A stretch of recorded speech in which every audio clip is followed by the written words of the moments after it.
బాలల దినోత్సవం సందర్భంగా Bhadrachalam little flowers high school నందు ఘనంగా జవహర్లాల్ నెహ్రూ పుట్టినరోజు వేడుకలకు ముఖ్య అతిథిగా హాజరైన తనదైన శైలిలో విద్యార్థులకు స్పీచ్ ద్వారా ఆకట్టుకున్న ఎంఈఓ రమాదేవి మరియు పాఠశాల హెచ్ఎం మాగంటి శారద చక్కటి కార్యక్రమాన్ని ఏర్పాటు చేయడంతో పాఠశాల కరెస్పాండెంట్ మరియు చైర్మన్ మాగంటి సాయి సూర్యని అభినందించిన ఎంఈఓ రమాదేవి భద్రాచలం ఏజెన్సీ ప్రాంతంలో మొట్టమొదటిసారిగా ఇంగ్లీష్ మీడియం స్కూల్ ప్రారంభించిన ఘనత మాగంటి సూర్యం గారికే దక్కుతుందని అప్పటి నుండి ఇప్పటి వరకు ఎంతో మంది విద్యార్థులను తీర్చిదిద్ది ఉన్నత స్థానాలు అభిరోధించడంలో భద్రాచలం లిటిల్ ఫ్లవర్స్ విద్యా సంస్థలు ఎంతో కృషి చేశాయని అన్నారు.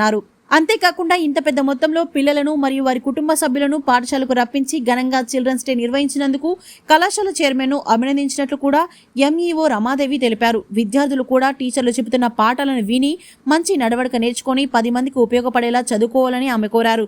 ఈ కార్యక్రమంలో ఉపాధ్యాయులు ఉపాధ్యాయురాలు విద్యార్థులు కూడా టీచర్లు చెబుతున్న పాఠాలను విని మంచి నడవడిక నేర్చుకొని 10 మందికి ఉపయోగపడేలా చదువుకోవాలని ఆమె కోరారు. ఈ కార్యక్రమంలో ఉపాధ్యాయులు ఉపాధ్యాయురాలు విద్యార్థులు తదితరులు పాల్గొన్నారు.